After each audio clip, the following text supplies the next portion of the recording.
Hello and welcome to the first episode of the Climate Conundrum podcast.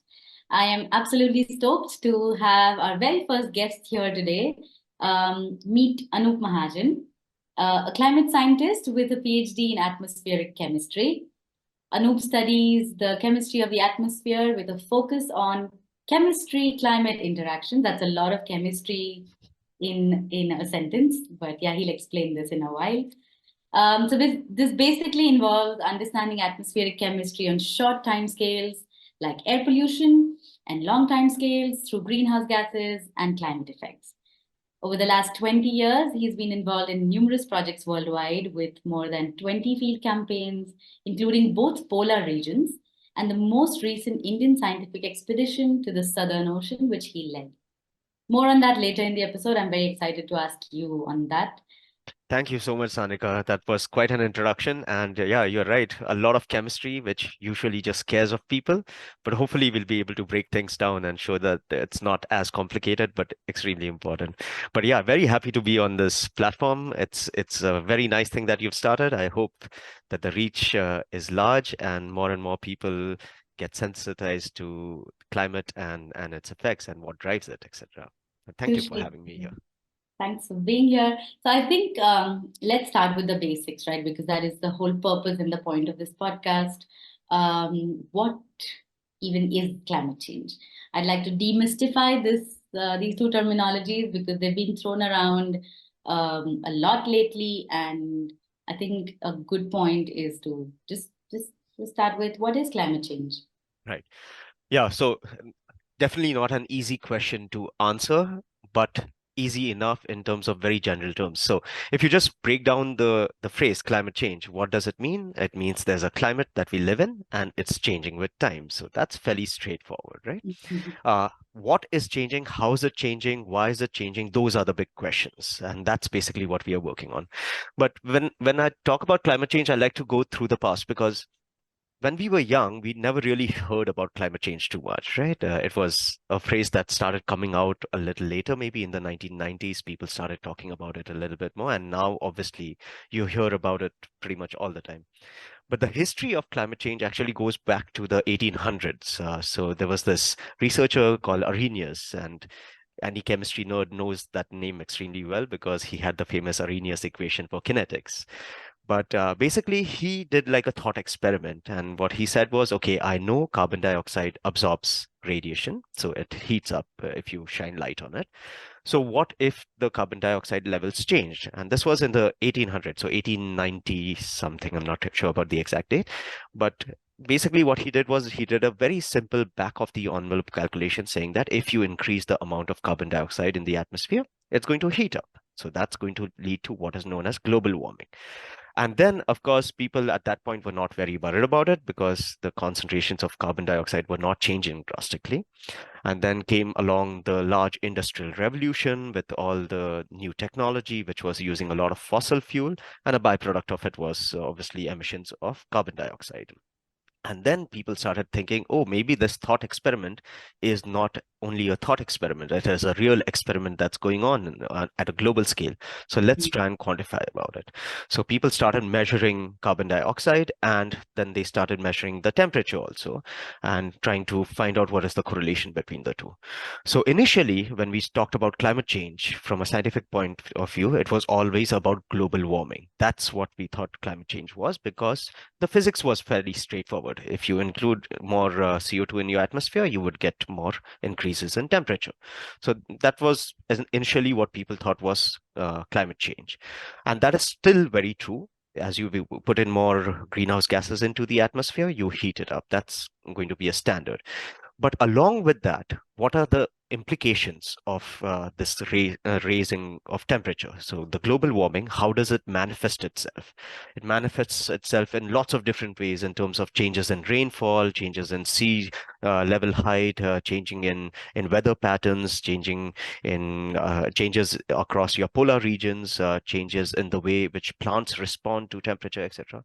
So all of these small little portions that are changing, that's what we call as climate change right now. So It's a change in the entire Earth system rather than just saying the temperature itself. So basically, around the time when the thermometer was invented to now, we found a lot of new ways to kind of quantify and actually prove that there's impact on different levels on the earth.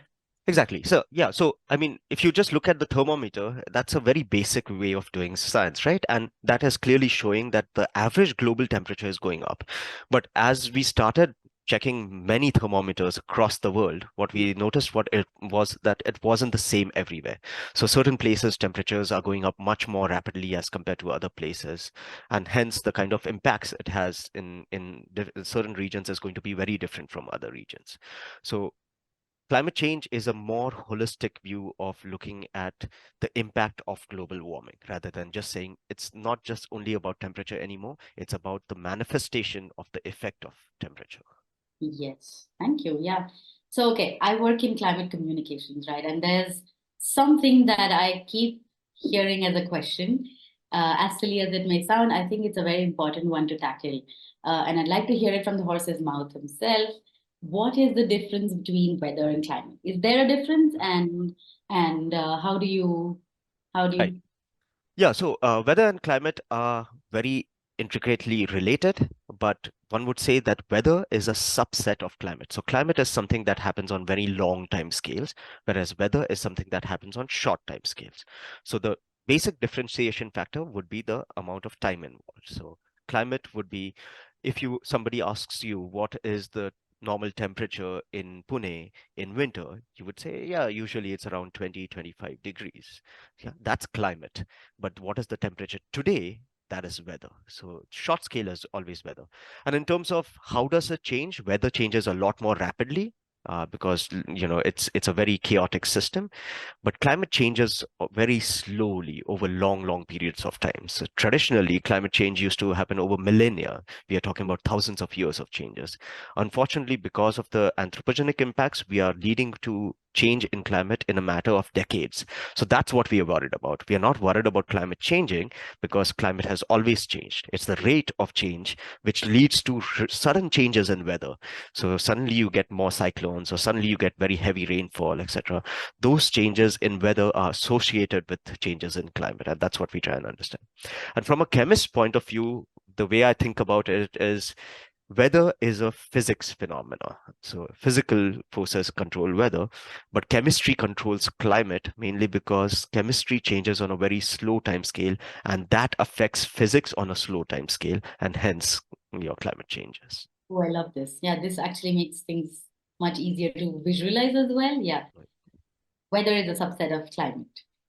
If you talk about these changes that are happening rapidly now, can you say that this is one of the key pieces of evidence to support the reality of climate change? Because there's still a lot of naysayers. And how do scientists figure out the Right. evidence? Right.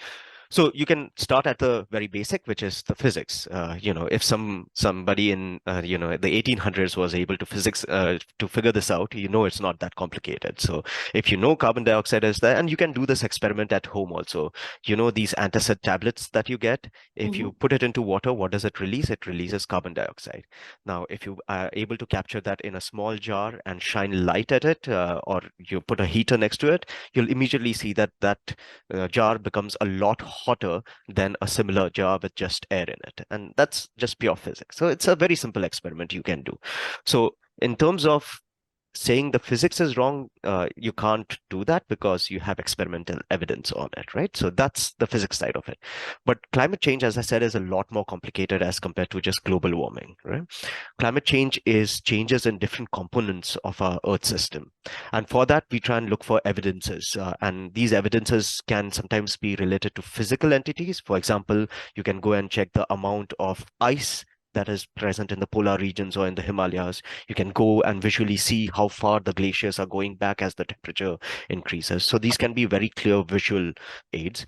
There can be other visual aids also. So for example, if you want to see the amount of vegetation in a certain area, how has that changed over time?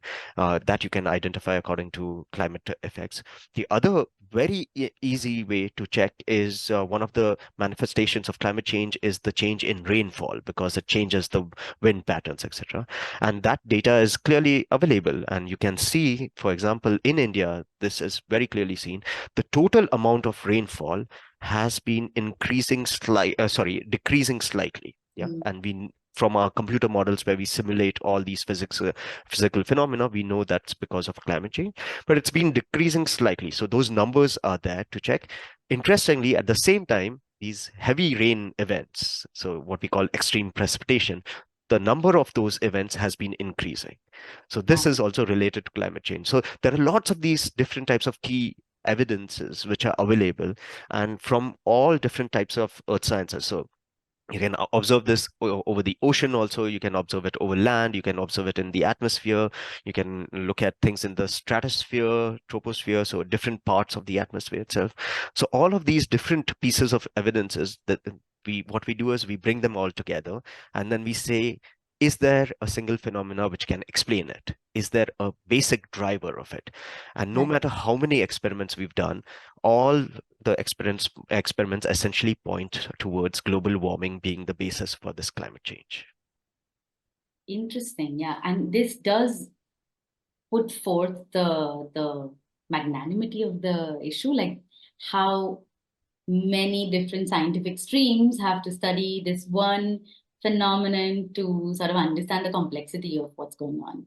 Indeed, Um, it is extremely complicated. One of the things I like to say about myself whenever I call myself a climate scientist, as much as that, as much as you can claim that, there's no real climate scientist in the world because we all do a tiny little part of climate sciences. So I do a little bit of chemistry, but we need biologists, we need oceanographers, we need meteorologists, we need geologists, we need all of these different expertise coming together to understand what is essentially a very complex system. But it is happening. All of the evidence shows us that, and hence when people say they don't agree or they don't believe in climate change, it's basically they're refusing to look at the data because all of the data supports it. well, there are people who think the Earth is flat, so we'll Indeed. let that remain.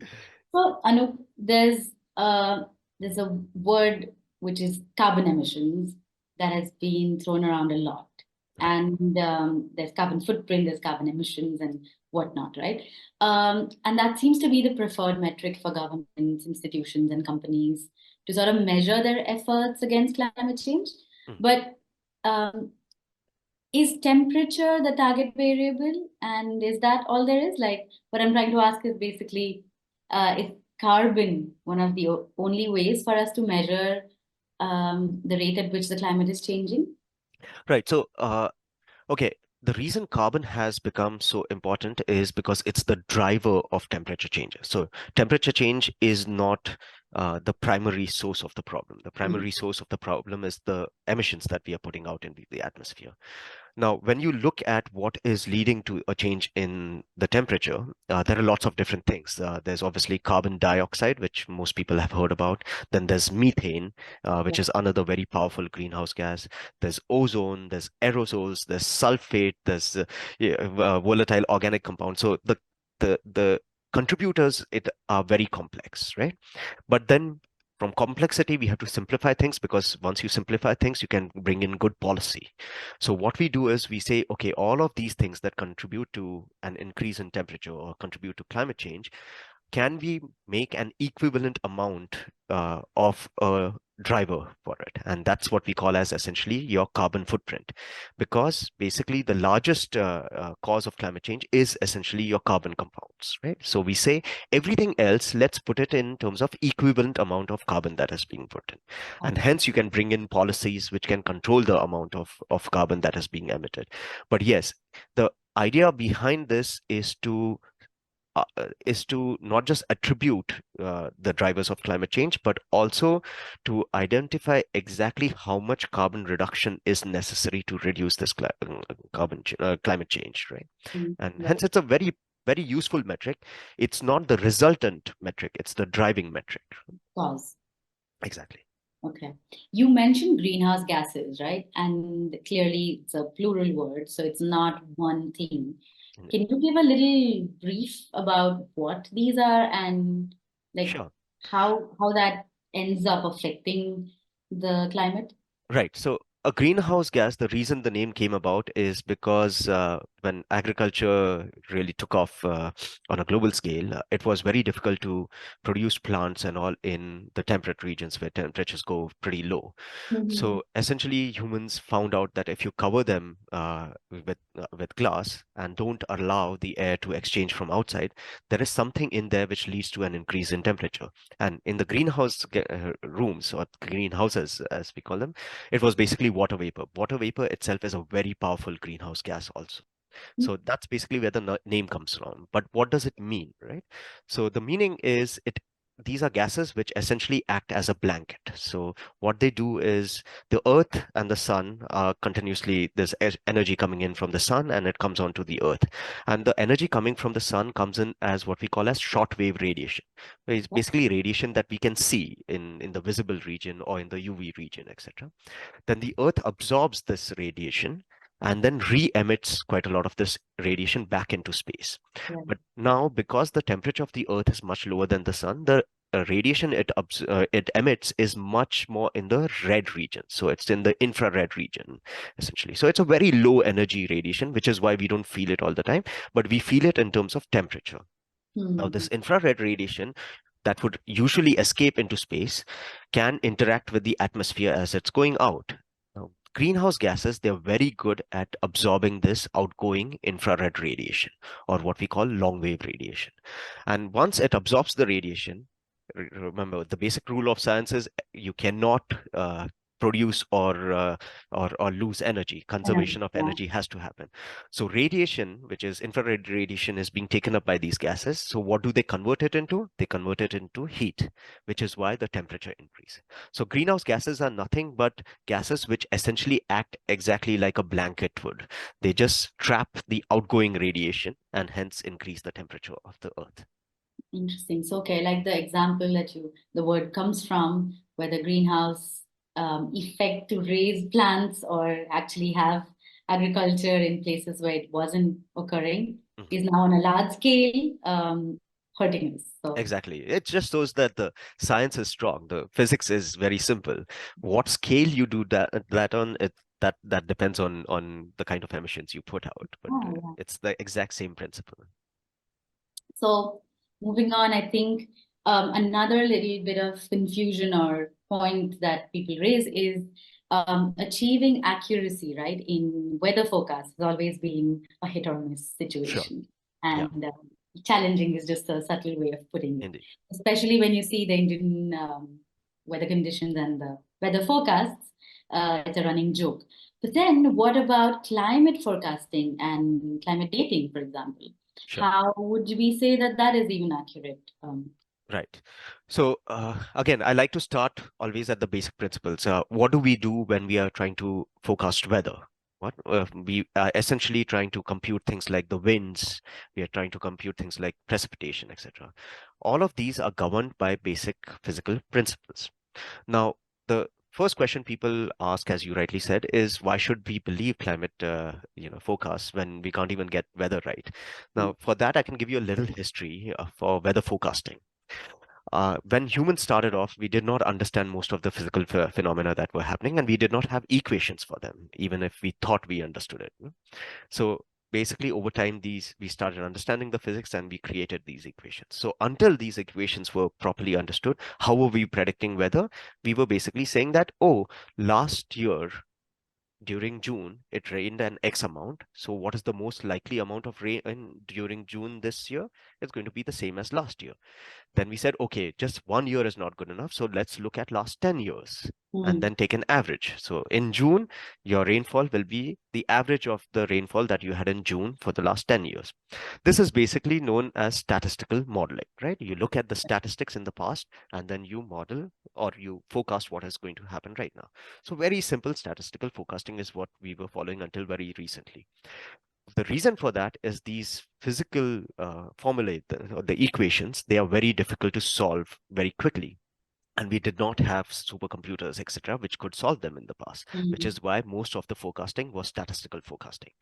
Now, why was it better in places like Europe as compared to India? The reason is because Europe is in the mid latitudes, whereas India is in the tropics.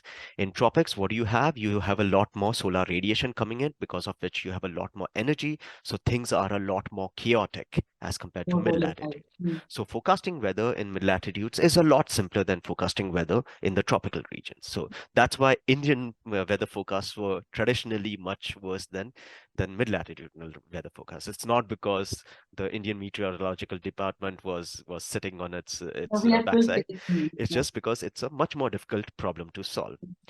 Then in the 1990s or so, as the economy opened up, technology came in, India also started using these supercomputers for making forecasts. And if you look at the numbers from 1990s to right now in 2020s, the accuracy of our forecasts has gotten better and better. So we are almost at about 70% accuracy, which is pretty amazing in the tropical region. So in fact, our weather models, the Indian weather models, are some of the best weather models for forecasting weather in tropical regions across the world. So this is a genuine problem which we are trying to solve. And how did we manage to get from an accuracy of 20, 30% to an accuracy of 70%?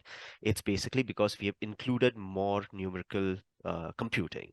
So more phenomena have been accounted for in the models, right? So we are making the models more complex. We are not just saying temperature has changed, so we should get an X amount of rainfall. Now, what we are saying is temperature changes because of that, pressure changes because of the pressure changing, winds change because of the winds changing, there is more moisture coming from the Arabian Sea, and this more moisture, how much of it can be precipitate, all of these small links have been described in the model, which is why they're getting better. So complexity leads to better results. That's the footpath that we are following. Now, how can we term this in terms of climate also? So Mhm. climate, if you think about just the change in temperature, that change in temperature is very easy to forecast because, as I said, Arrhenius did this back in the 1890s also. So the same forecast of change in temperature because of carbon dioxide is still fairly accurate right now. I wouldn't say it's as accurate as now. We've gotten better, but the number is not way far off. It's still in the same ballpark. So that part is easy. Now, what is the effect of that? Unfortunately, the effect of that comes through weather. So the weather forecasting was the bottleneck for Mhm. climate forecasting also. As we've gotten better and better at weather forecasting, we are getting better at climate forecasting also. The other big change is in traditional ways, whenever we used to do forecasting, we always looked only at the physics side of it, so the meteorological changes. Okay. Now, if you look at climate models, they include physics, they include biology, they include chemistry, they include interaction between the ocean and the atmosphere, interaction between the land and the atmosphere. They include interactions between things like polar regions and rainfall in India. All of these complexities have been added on more and more. So now we don't just look for climate models, we look at what are known as Earth system models, which include all these extra complexities from different components of the Earth system, which might be biosphere, lithosphere, cryosphere, atmosphere, or the oceans, right? All of these are now interacting with each other in the models, which traditionally they were not because we just did not have enough information. So Mm. the amount of information we've got now is much more than in the past. The understanding of each component is much better than in the past, and the understanding of the interaction between these components is much better in the past. And hence, we have fairly good, I wouldn't say we are 100% sure about what is happening, but our accuracy is improving. The uncertainties on our forecasts are reducing. And within, even if you account for these uncertainties that are there, and that will always be there, even if we keep reducing them, even if you account for these uncertainties, the projections still show us that the kind of changes we are forecasting are way beyond these uncertainties. So that's why we have high confidence in our estimates. Oh, wonderful. Okay. I had no idea about all the ways in which the model gets shaped by, right?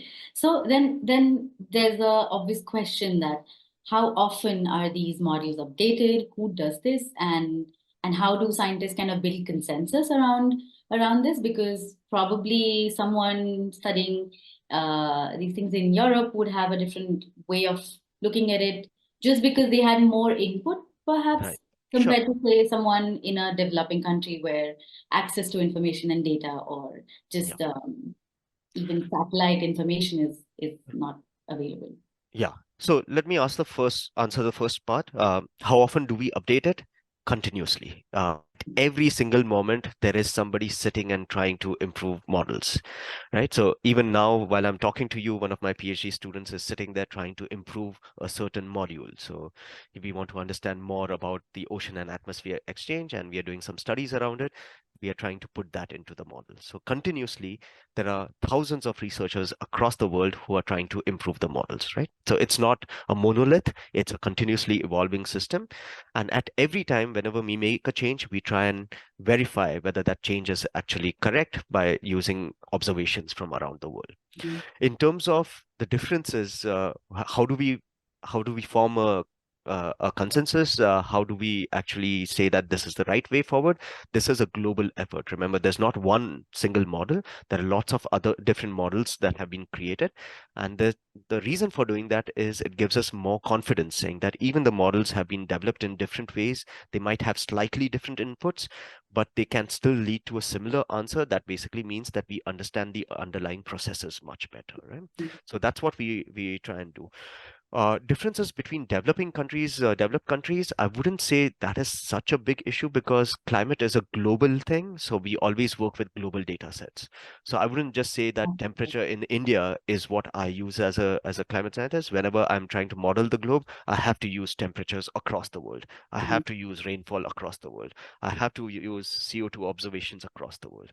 So the data set, and this is a really nice thing. I really like to think about climate scientists being very good at in terms of a global collaboration. We are really doing things for the entire human race, which is why we have to interact with each other. So there's differences between countries and all really disappears at this level.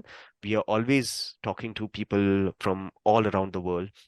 We are sharing data continuously because there's no single country which can create a global data set for any one variable. So we have to talk to everyone And there is together. no planet B, so yeah, we And have there's no plan B, person for unfortunately. yeah. Exactly. So I was reading some things about especially this topic and the history around how climate change science has evolved. And I think I found something interesting that climate change studies was one of the first truly global effort of getting scientists together. And this actually happened during the Cold War time. Right. So people were uh, tensions were running high, but Yeah. teams of scientists from across the world actually collaborated and worked. The polar expeditions for climate data gathering happened Right. around that time. So yeah, I Exactly. think it's very exciting to see that there's at least consensus among scientists, right? Even Yeah. if political parties might disagree or individuals might have different opinions, we're doing something right. Right. Yeah. And there's hope, right? And let's be honest, within our community of climate scientists, also we have continuous disagreements because we want to ensure that the final product is correct. So if somebody proposes an idea and somebody has a counter opinion, then there is a lot of discussion, but everybody eventually does research to find out what is the correct answer. And I think, as you rightly said, that gives us hope, saying that humankind can work together as one single entity rather than the smaller problems at local levels which can separate us, right? Yeah, yeah. What was it that you did at the polls? Let's dig into that a little bit because this is something so unique, and I'd love to know your experiences. The reason why you went there, what was uh, that you were finding? Right. So I've been working in the polar regions since, well, almost 20 years now, right? So it's both in the Antarctic down south or the Arctic up north. And we've gone there for several reasons. It changes according to what our objective of the study is. But basically, it is to gather data to validate these global models. It's not just to go and run away from polar bears or to run towards penguins, although that can be a nice nice thing also. But basically, what we do is whenever we go to these places, we carry a bunch of instruments with us. So my personal projects have been to try and understand the emissions of different types of gases from the either ocean surface or the ice surface into the atmosphere, and then to check the kind of impacts they have, or the deposition of different gases onto the ocean, onto the snow surface from the atmosphere, and and whether they recycle back or not. So objectives are really, really dependent on the question we have in mind, but it Right. is always to understand a new component of Earth science or Earth system science that is missing in the model right now. So, for example, if we make observations of a gas people know quite well is ozone, ozone layer in the stratosphere. So if we make observations of ozone and we have a model which predicts ozone, and there's a difference between the two, then the obvious question is, why is there a difference? Is Mm. it because our observations are wrong, or is the model wrong? There are only two reasons that can. And then if we validate our observations over several times and we have confidence in our observations, then we say, okay, the model is wrong. And then there is a missing process in the model. And then we try and like really burrow into the cause of it. It can be a chemical reason, it can be a physical reason. So we try and identify these reasons and the processes behind these reasons through making observations. So every time I go down south, it's wonderful because not only do I get away from traffic and all of that, but it's really nice because we are really focusing on a new process that is unknown to mankind, right? So we are really trying to identify new processes which can eventually lead to an improvement in our climate models. And is this usually part of a global team of researchers, or is this an Indian expedition? How does this work? So I've been okay, so Antarctica, by definition, does not belong to any country, right? It's the only piece of land on our planet at Only least. democratic piece of land, yeah. Exactly. So the way it works is there's an Antarctic treaty which determines what kind of activities you can do over there, and most of them are obviously only research activities. And different countries have different bases. So there are different across the entire continent. There are different places where people have established bases, mainly to make it logistically easier to go there, and Mm. also the studies that you can do in different parts depend on where you are. So India has a couple of bases over there. One is called Maitri, the other one is called Bharti. So when we go to Indian bases, it is a part of the Indian team itself. But Okay. I've been to other bases also, and that can be a part of an international team. When we go to the Arctic, it's a completely different story because Arctic, the Indian base is on this island called Svalbard. It belongs to Norway. And in Svalbard, there's this place called New Ålesund, which is it's a fascinating place because there are stations, research stations by something like 16 or 17 different countries. So they're all in this really tiny piece of land, and they're all doing scientific studies together. So it's a very collaborative effort. Everybody's trying to understand a little different part of the Earth system component over there. And then you put all of that data together to try and understand the underlying processes. So it depends on where you're going. Most of Right. the work can be country led. So, for example, I would do more work on atmospheric chemistry myself, and not too many other countries would do the exact same type of work. So, objectives can be country led, but eventually the data is shared with everyone. So, we can make improvements in all the models because we need all the data.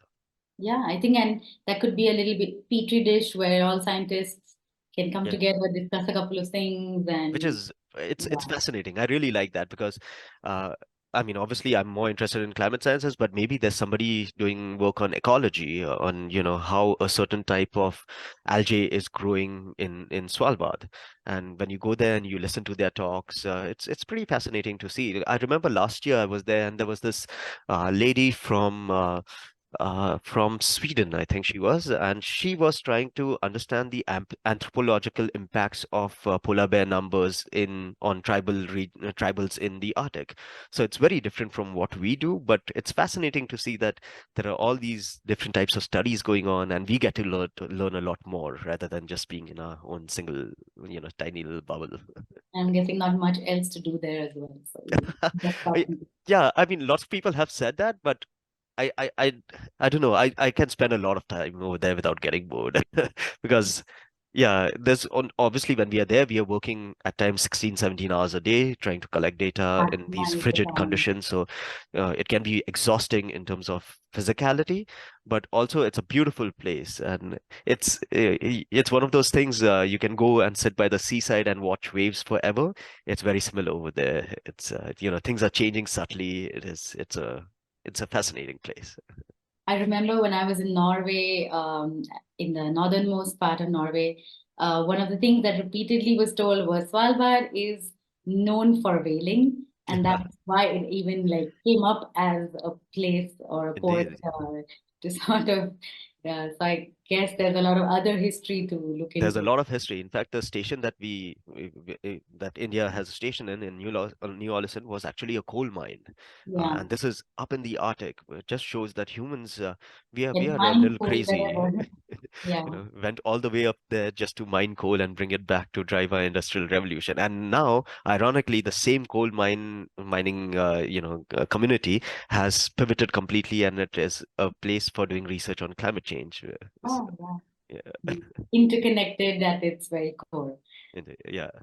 So I think, Anoop, another question I was curious about was um, the atmospheric sciences and marine sciences are pretty closely linked, right? Mhm. So would you help explain a little bit about how scientists end up studying ocean to study the atmosphere and vice versa? Right. I think carbon component of this is Sure. Yeah. yeah. So, a number which people throw out a lot is about 50% of the carbon dioxide that we've emitted into the atmosphere because of fossil fuel burning has actually been absorbed by the ocean. Hmm. So that immediately shows there's a lot of interaction going on, because if you're throwing something into the atmosphere from China or from Europe or from India, that's actually being absorbed in the ocean, and that gets taken around all over the ocean. And this, I mean, we all know this, right? When we are drinking a Coca-Cola or something, what is that? It's basically just carbon dioxide trapped in water, and it's the exact same phenomena which happens. Of course, the concentrations are very different for soda as compared to seawater, but essentially it's absorbing all of this carbon. So it's a very good sink of carbon, but it shows that there's continuous interaction happening.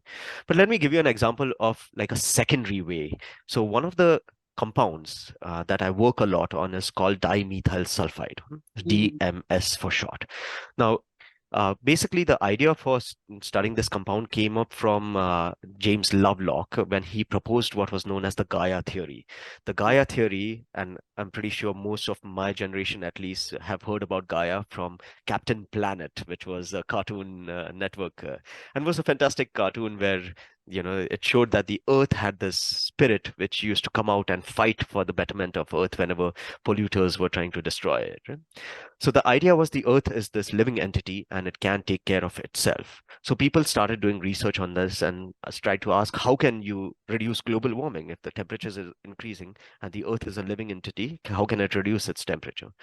Then lots of research started happening, and what they identified was these tiny little phytoplankton in the seawater. So across the oceans, you have a lot of these microorganisms called phytoplankton. They absorb solar radiation, and they are undergoing their own life, trying to grow, live. But a byproduct of that is this gas called dimethyl sulfide. Now, this dimethyl sulfide is emitted by these phytoplankton in the water, but it is not very soluble, so immediately it comes out into the atmosphere, right? So that's an emission from the ocean into the atmosphere. As soon as it comes out into the atmosphere, it basically photolyzes, it undergoes chemical reactions and all, and it leads to the formation of aerosols, so sulfate aerosols. So SO2 leading to aerosols.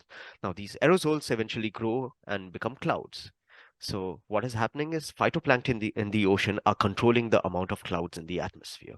And if you have more clouds, then you have less solar radiation going down into the ocean, which basically means the phytoplankton are not happy because they need solar radiation to survive. So you Right? mean So it's not the deodorants that I use, it's actually the phytoplanktons that it are is causing. exactly, yeah.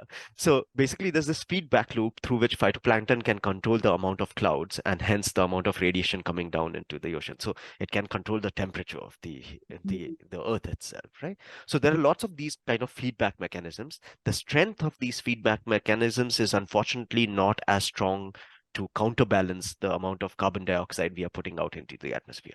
So the Earth is always trying to stay in a stable state, but we are just overpowering it by putting things out too much. But the ocean atmosphere interaction is continuously happening through numerous of these feedback cycles. So it's not just uptake of carbon or emission of carbon, but lots of these other compounds which can also come out.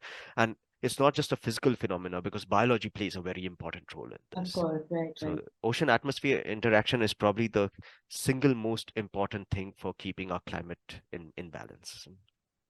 Interesting. And also pretty alarming if you think about it. Yeah. Yeah, yeah, yeah. It's a sad thought that the Earth is trying, but we're just pushing it too far, right?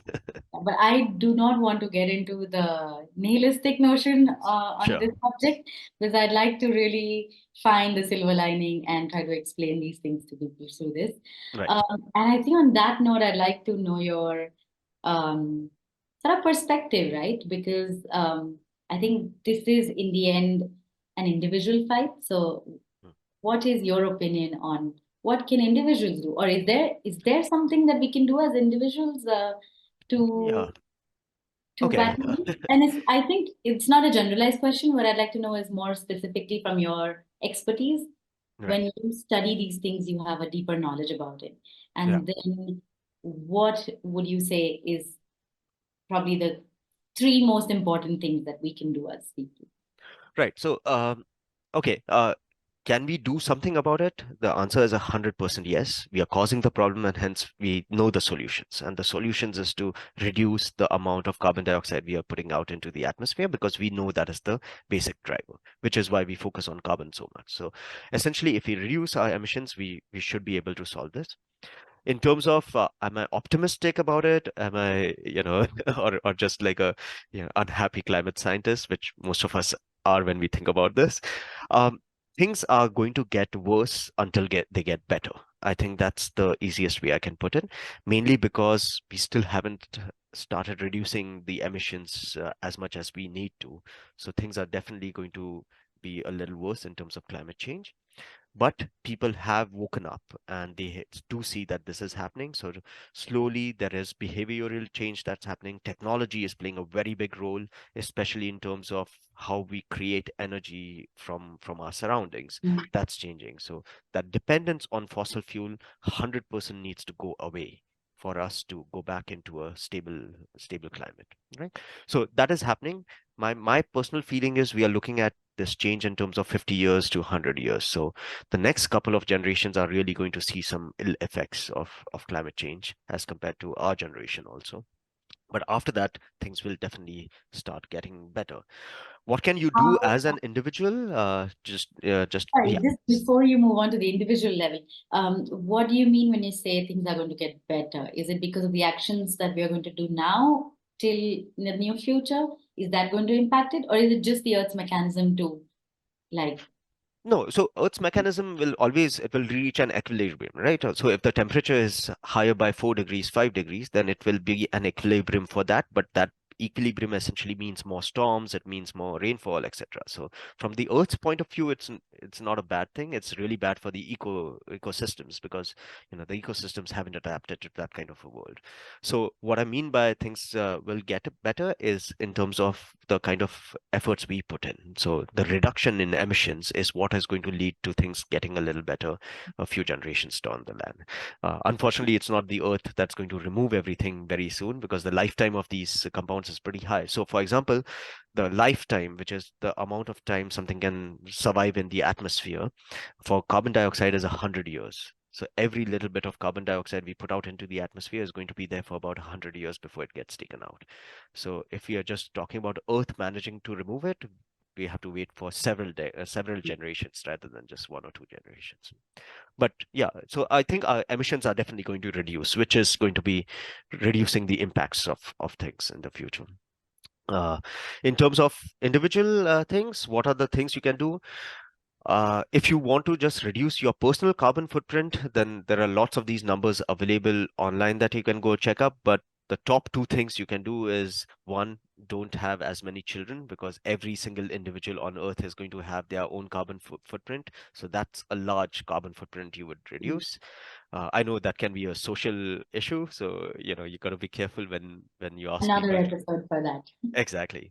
So that's number one. The second single most things in terms of giving up something that you can do is switch to a vegetarian diet. There's absolutely nothing that reduces your carbon footprint as quickly as moving on to a vegetarian diet, or stop flying around Fine, because unfortunately flying is just again, it just comes to distance, and every kilometer you fly, even if aircrafts are actually much more efficient than cars in terms of emitting carbon. They emit a lot less per kilometer as compared to a car, but just the amount of distance you would travel is so much more.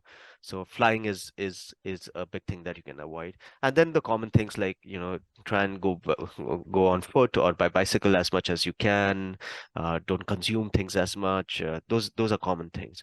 So these are things people say, but according to me, the single most important thing you can do, and I think you should do if you really do care about our entire race, the human race, is to affect policy. And the Mm. way you can affect policy is not just through like what you're doing through outreach, etc., to get people sensitized to this effect, but also to write to your local representatives. Because most of our local representatives, they take policy decisions depending on what pressures they have. If their pressures are only short-term pressures, they're not going to be reacting to climate pressures, right? So if even a small thing like if 10,000 people send an email to your local representative saying that in our community we want to reduce our dependence on cars, action Mm. will be taken. So if you want an effect, write to your local representatives. You don't have to go protesting on the streets all the time for this. Just write to them, because then No, they I see. love that. Yeah, and absolutely important. So, a little bit of my work, or rather, most of my work focuses on being a bridge between scientists and policymakers. Right. And what I notice is there's a gap between interaction between scientists and policymakers for the Yeah. sheer reason that there are different priority areas. Both sets of people are very busy in their own work, and policymakers would adhere or listen to any sort of suggestions or active opinions from people or scientists, but because they don't have the expertise. Right. So I think if individual demands reach that level where they take notice, I do believe that there is some change that is possible. Exactly. Yeah, because at least as you rightly said, pretty much all the policymakers I have interacted with, they're not cynical, they're not refusing to take action. They just have priorities, and it Yeah, they always have comes that. down to that. Exactly, Yeah, exactly. I think one of the reasons why I started the podcast was that if more people are aware about the basics and what is going on, or the emergency and the impact of what is happening, then maybe more people demand better action. exactly. That's what And we are hoping. Education as does lead to simple as that. change. Yeah. Cool. I think we've covered a lot of things, and I don't want to burden one episode with anything beyond. But thank you Right. so much for doing this, for taking time out. And if you have any other resources that you would like people to read up or check out for better understanding of your field and what your work is, please let me know, and I can put it in the description. And Sure, yeah. First of all, thank you for having me here. I would like to end on a bit of a slightly positive note. Lots of people, I think, at least in India, we don't have too much denialism about climate change, thankfully. Maybe elsewhere there is a little bit more about it. But there is this question of what can we do, and is the technology there to do something? And so most of the times, whenever I speak to people about, yes, we can take action, they're like, no, the technology just isn't there. Normal things which I mentioned are, for example, the solar panels are not efficient enough, or we just don't have the batteries to store the energy that would come from there. There is this one book which I would recommend that people read if they are doubtful about whether the solutions are there. It's called No Miracles Needed by Mark Jacobson. It's a fantastic book, and it shows very clearly that we have all the technology we want or that we need to take action. It's just taking action is a problem, and that's mainly because the pressure on the policymakers is not there right now. So just on that note, just go read a little bit about this, have some hope saying that we can take action if we want to take action. But the only way to take action is by talking to people around you. yes, thank you for the positive note. I think we all kind of needed it after listening to most of what you said. Great. But And thank you yeah, for having me. This has been a lot of fun. I'm glad we did this, and hopefully the other episodes will follow up soon so that I can also listen to them yes, on time. absolutely. Hoping to do this as fast as I can and speak to more scientists actually, because that is the only way to sort of get a holistic understanding of the entire issue. But thank you for explaining the basics. This is where we begin, and yeah, I will get back to you when it's released. Sounds good. Great. Yeah. Thank you for watching this episode. Please don't forget to like, share, and subscribe. We're also available on other social media. You can follow us on LinkedIn, Instagram, and Twitter. See you around for the next episodes.